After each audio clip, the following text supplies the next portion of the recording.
Friends, मैं आज की मीडिया ब्रीफिंग जो फिशरीज मिनिस्ट्री की तरफ से है, मैं स्वागत करता हूं minister for fisheries, animal husbandry and dairying Shri Giriraj Singh ji, minister of state for fisheries, animal husbandry and dairying Shri Sanjeev Kumar Balyan ji, MOS Shri Pratap Chandra Sarangi ji, secretary Shri Rajiv Ranjan.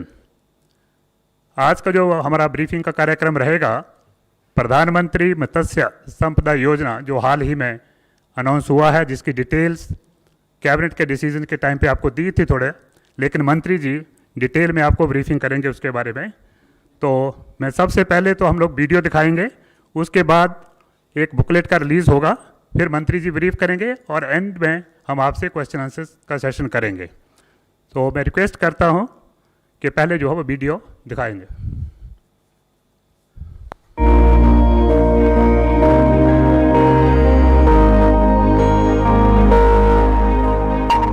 Enjoying the unique confluence of three oceans, India has a long coastline which washes its shores with immense opportunities. Indian fisheries and aquaculture are an important source of food, nutrition, employment and income in India. Fishing and fishermen communities are closely aligned with farming and are crucial to rural India. Fish, being an affordable and rich source of animal protein, is one of the healthiest options to mitigate hunger and malnutrition. The sector provides livelihood and gainful employment to more than 25 million fishers and fish farmers. Fisheries sector in India has grown impressively in the last 5 years. Annual growth is on all-time high of 137.58 lakh metric tons. The export of the marine products is 13.93 lakh metric tons and valued at rupees 46,589 crores in 2018-19. Our exclusive maritime strength of long coastline make India an ideal candidate for pushing blue economy. Foreseeing the immense potential for development of fisheries and for providing focused attention to the sector, Government of India has launched Pradhan Mantri Matsya Sampada Yojana (PMMSY), a scheme to bring blue revolution through sustainable and responsible development of fisheries sector in India.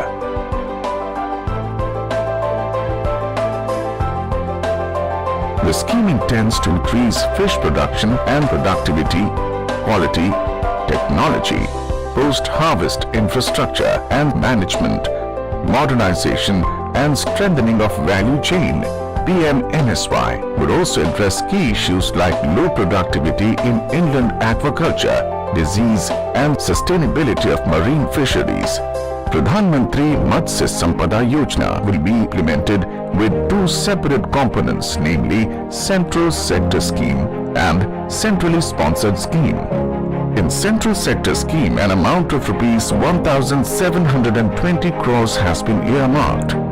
In the Centrally Sponsored Scheme component, an investment of rupees 18,330 crores has been envisaged, which is further segregated into enhancement of production and productivity, infrastructure and post-harvest management and fisheries management and regulatory framework. Cluster or area-based approach will be followed for optimal outcomes with requisite forward and backward linkages and end-to-end solutions. Special focus will be on cold water fisheries development and expansion of aquaculture in brackish water and saline areas. PMMSY will promote mariculture, seaweed cultivation and ornamental fisheries. PMMSY would also focus on fisheries development in Jammu and Kashmir, Ladakh, islands, northeast and aspirational districts. The scheme would also promote high-value species, establish brood banks of commercially important species, ensuring for self-reliance, brood stock genetic improvement and nucleus breeding center will be established. Organic aquaculture will be promoted along with good aquaculture practices. For the upliftment of coastal fisher folks, modern fishing villages will be developed with necessary infrastructure. In the scheme, insurance for fishing vessels has been introduced. Annual livelihood support for fishers during lean period would also be provided. Construction and modernization of fishing harbors and landing centers would be taken up. Support will be provided for safety and security of fishers at sea. To promote deep sea fishing, modern fishing vessels for fishermen would be provided. PMM-SY has immense potential to double the fish farmers' incomes and usher in economic prosperity in the country by augmenting robust fisheries management framework, fish production and productivity. PMM-SY will help to achieve a target of 22 million ton by 2025 through sustainable and responsible fishing practices. The scheme would help generate about 55 lakhs direct and indirect employment opportunities in the fisheries sector. PMM-SY has created promising narratives in India, holding potential to tackle issues such as poverty, unemployment and food insecurity.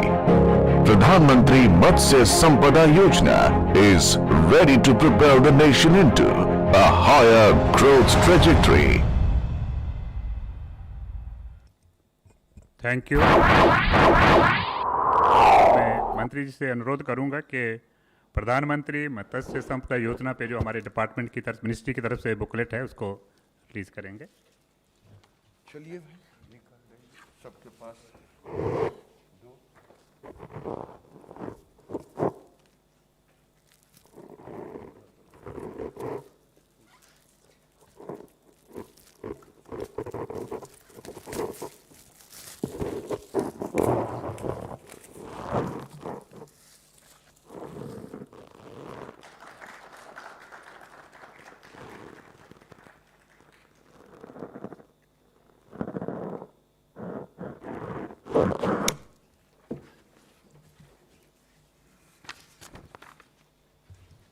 पत्रकारों में भी बंटवा दीजिए। अब मैं मंत्री जी से अनुरोध करूंगा कि अपना ब्रीफिंग करें सर, मीडिया के लिए सर। मैं सर्वप्रथम धन्यवाद दूंगा कि सारे पीआईबी से जुड़े हुए सचिव से लेकर डायरेक्टर सब लोगों ने आपके साथ कोऑर्डिनेट करने की कोशिश की इस लॉकडाउन में। मैं धन्यवाद दूंगा मीडिया के सारे मित्र जो लॉकडाउन में भी दिखाई दे रहे हैं फिजिकली, क्योंकि फिजिकली आजकल हम लोग प्रेस भी कर रहे हैं तो वीसी के द्वारा। लेकिन आज मुझे इसलिए आपके साथ जुड़ना पड़ा कि प्रधानमंत्री जी ने ये 20 लाख करोड़ का जब पैकेज की घोषणा की तो शायद लोगों को लगा तरह तरह का, और मेरा फर्ज बनता था कि प्रधानमंत्री ने 2015 में नीली क्रांति, ब्लू रेवोल्यूशन लाया था और इस बार हम नीली क्रांति से अर्थ क्रांति की ओर जा रहे हैं और बड़े जिम्मेदारी के साथ कह रहे हैं कि एक तरफ हम रोजगार को दे रहे हैं बेश, दूसरे तरफ प्रोडक्शन को दे रहे हैं, तीसरे तरफ एक्सपोर्ट को दे रहे हैं। एक्सपोर्ट में भी हम 2 नए चैनल को खोल रहे हैं जो पूरी दुनिया में लगभग सीबीड 20 बिलियन का ये मार्केट है। उसी तरह से ऑर्नामेंटल फिश का। लेकिन मैं ये भी कहने से नहीं चूक रहा हूं कि आज तक इस सेक्टर को, मोदी जी के पहले इस सेक्टर को वो अहमियत नहीं दी गई। पहले 1947 से लेके 2014 तक जो सेंटर का एलोकेशन रहा वो मात्र 3,682 करोड़ रहा। और ब्लू रेवोल्यूशन का जो स्कीम था वो 3,000 करोड़ का था, जिसमें हमने 2,600 करोड़। और इन्वेस्टमेंट को लेंगे तो इन्वेस्टमेंट भी हम अगर 2,900 करोड़ इधर था, 9 से 14, तो इधर 5,100 करोड़ सब मिला करके। तो मैं आज ये कहने में सक्षम हूं कि नीली क्रांति में हमने जो बेस बनाया था देश के सामने, उस बेस को आज नीली क्रांति से अर्थ क्रांति की ओर जा रहे हैं। आज देश में विश्व का सबसे बड़ा जो मेरा, अगर सी बीड को हम अलग करते हैं तो फिशरी में हम दूसरे नंबर के एक्सपोर्टर हैं। 10%, 10.8 मेरा एनुअल ग्रोथ है, 7.53 प्रोडक्शन का ग्रोथ।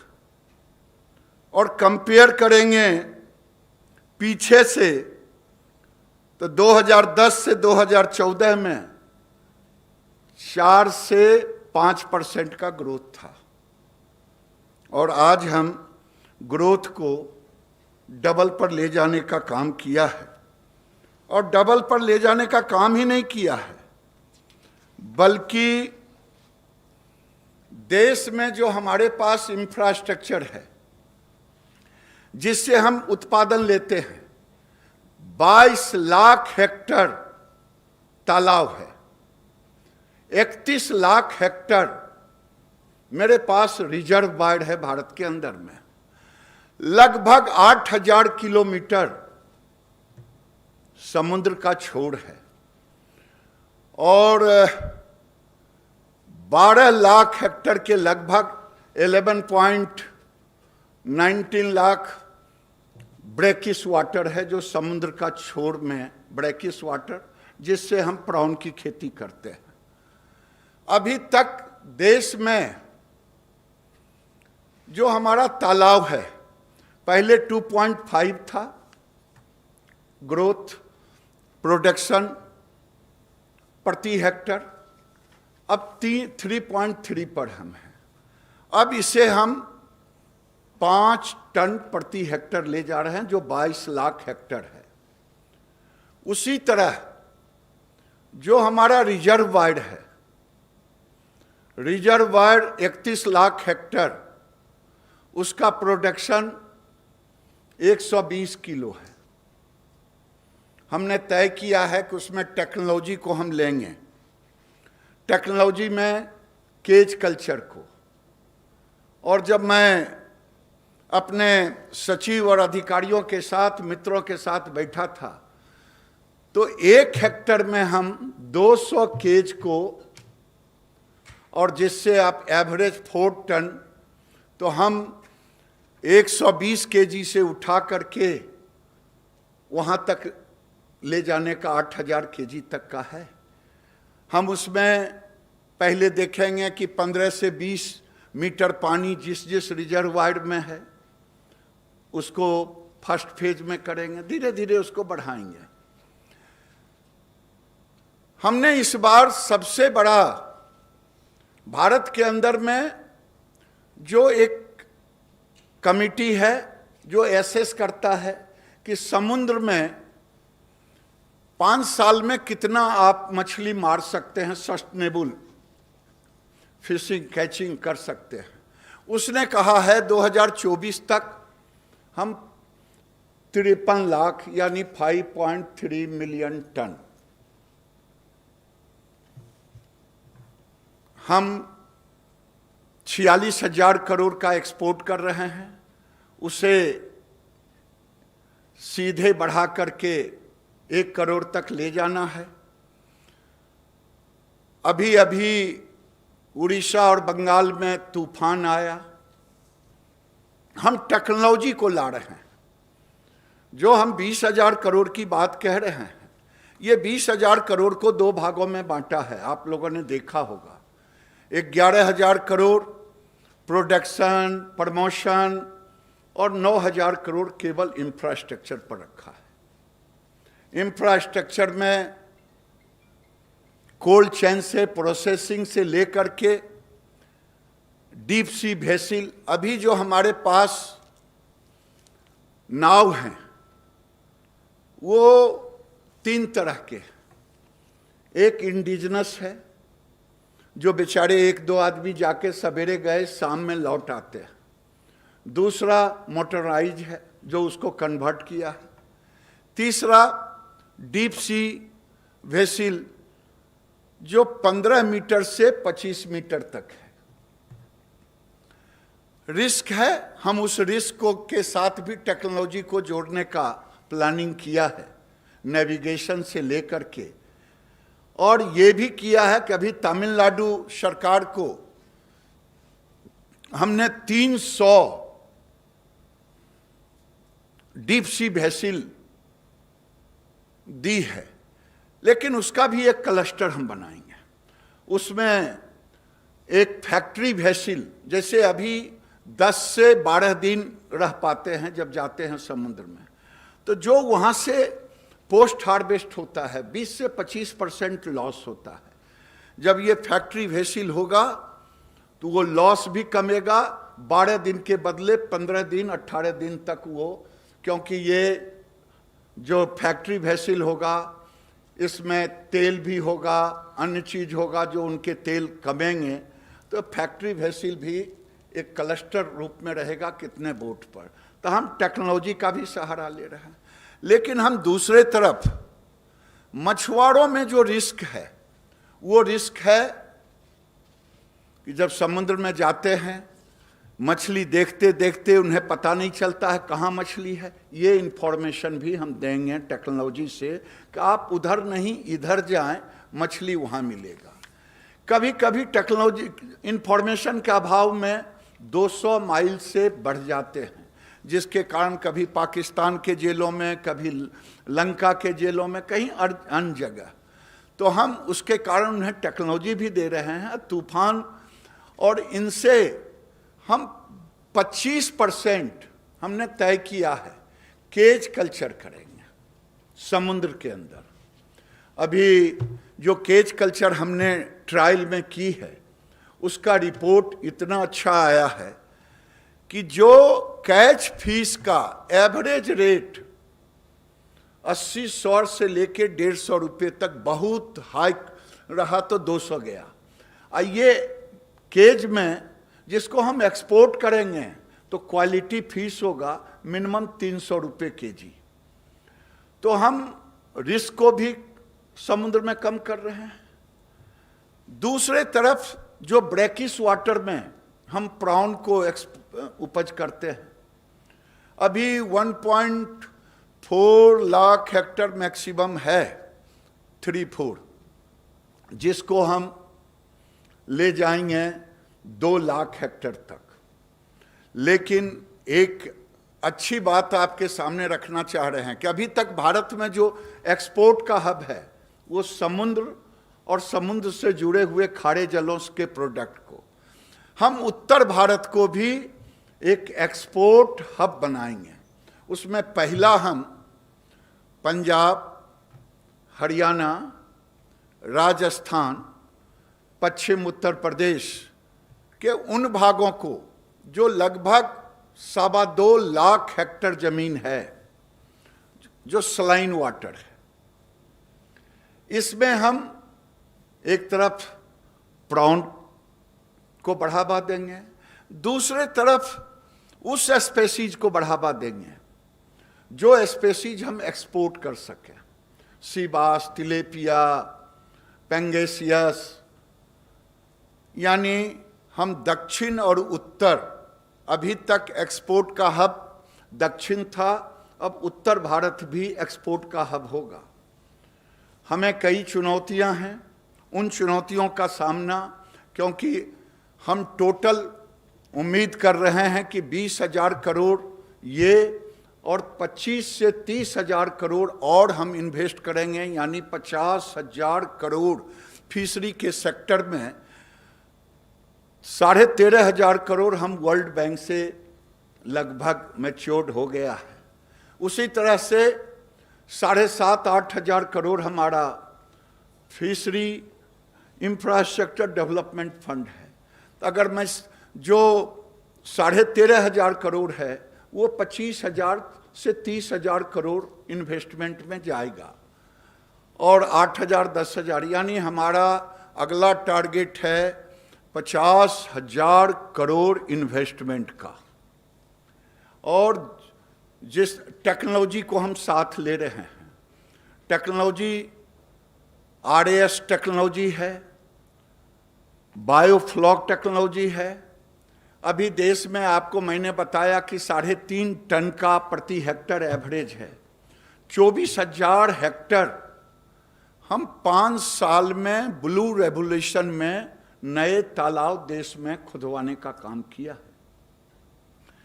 आगे हमने टारगेट तो रखा है 31,000 हेक्टर का, लेकिन टेक्नोलॉजी को जब हम साथ लेंगे, क्योंकि भारत के अंदर आबादी बढ़ती जा रही है, जमीन श्रिंक कर रहा है, तो हमने टेक्नोलॉजी को इसलिए साथ लिया है कि अगर हम टेक्नोलॉजी लेते हैं तो जो 1 हेक्टर में हम उपज करते हैं वो उसके 20% भाग में, 10% भाग में RS से हम उसका प्रोडक्शन ले पाएंगे। तो हमने टेक्नोलॉजी का भी सहारा लिया है, प्रोसेसिंग का भी लिया है, कोल्ड चेन का भी लिया है। जो भी टेक्नोलॉजी अपना सकते हैं हम उनमें लिया है। सबसे बड़ी बात कि पहली बार हम इंश्योरेंस भी, जो डीप सी वेसल जाएगा उसका भी इंश्योरेंस कराएंगे, और 3,500 गांव, लगभग 3400 गांव है समुद्र के किनारे मछुआरे का। हर गांव में एक सागर मित्र देंगे, और 100 विलेज को हम मॉडल विलेज बनाएंगे, जिसकी चर्चा हल्का सा आपने देखा होगा। आज जो मछुआरे अपना इंडिजिनस बोट लेकर के जाते हैं वो पूरे साल में 1 लाख की आमदनी करते हैं। जब हम केज कल्चर में कन्वर्ट करेंगे तो उनकी आमदनी सीधे 4 गुना होगा। हम 2 केज अगर दे दिए तो उसकी प्लानिंग कर रहे हैं। तो दक्षिण से लेके उत्तर तक हम 100 गांव को आदर्श ग्राम भी बनाएंगे, उसमें एंड टू एंड सॉल्यूशन होगा। इस बार हमने, विभाग ने तय किया है कि हम क्लस्टर मोड को भी ऑपरेट करेंगे। क्लस्टर एक्वाकल्चर में भी होगा, क्लस्टर फिशरी में भी होगा। लोग पोस्ट हार्वेस्ट को जो हमारा खराब होता था, लॉस होता था, तो जो लैंडिंग सेंटर और हार्बर होते हैं उसको हम कोल्ड चेन से जोड़ेंगे। और मेरा विश्वास है कि आने वाले दिन में जो अभी एवरेज 10.8% का ग्रोथ रेट है, 9 कह लें तो भी कोई हर्ज नहीं होगा, 11 क्योंकि 10.88 है। आने वाले दिनों में जो हम 2 चैनल जो खोला है ऑर्नामेंटल फिश को, वो हम सेल्फ हेल्प ग्रुप से जोड़ करके रोजगार से जोड़ेंगे, दक्षिण और उत्तर दोनों में।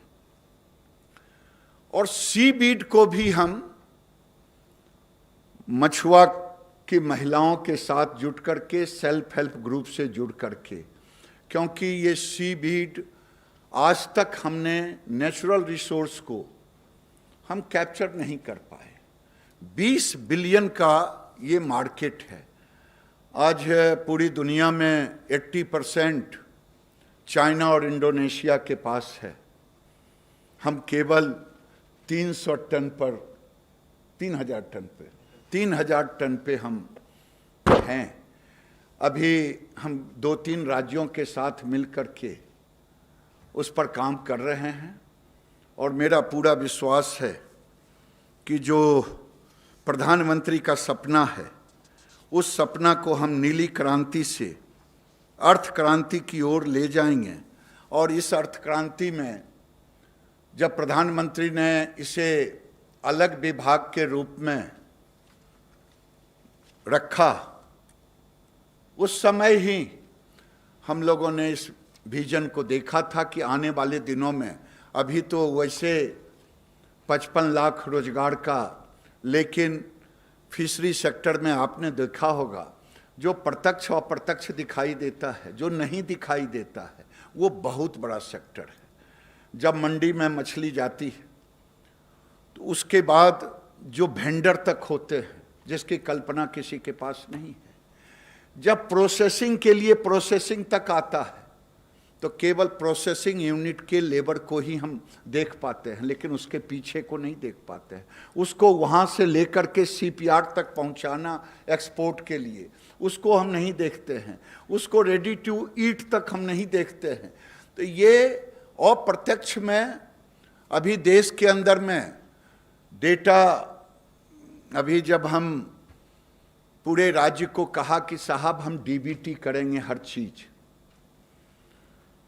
जो स्कीम देंगे आपको, वो भी किसानों के साथ, मछुआरों के साथ, जो भी बेनिफिट रहेगा। अब जो आ रहा है डेटा, पहले 2.5 करोड़ के लगभग में था, अब हर दिन हर स्टेट, हमने कहा सबका रजिस्ट्रेशन करें, 4 करोड़ से ऊपर डेटा आ चुके हैं। कभी इस पर काम नहीं हुआ था कि पूरे देश में दक्षिण से लेकर उत्तर तक जो मछुआ समाज है, वो बहुत बड़ा समाज है। तो हम आपके सामने मोटा मोटी रखने का काम किया है। जो कि पुस्तक दी जाएगी आपको, या दिया गया होगा, दी जाएगी, उसमें डिटेल है। जिनको जो पूछने की इच्छा होगी वो पूछेंगे। उसके पहले हमारे दोनों सहयोगी अगर कुछ रखना चाहते हैं तो वो रखेंगे। महाराज जी।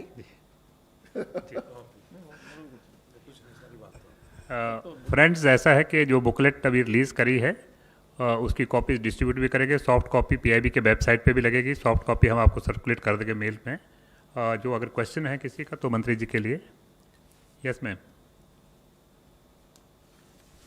सर, अभी जो आपने बताया कि प्रधानमंत्री मत्स्य संपदा योजना, ये आगे का है सर, अगले 5 साल में जो क्या करना है, कैसे फिशरी सेक्टर में ग्रोथ लाने की बात है। अभी का क्या परिस्थिति है सर? ये जो संक्रमण से जो झूल रहे फिशरमैन, कितने इन्फेक्टेड है, उनका क्या मदद मिल रहा है, किस तरह का, कोई आपके पास आंकड़ा है जो बता सके?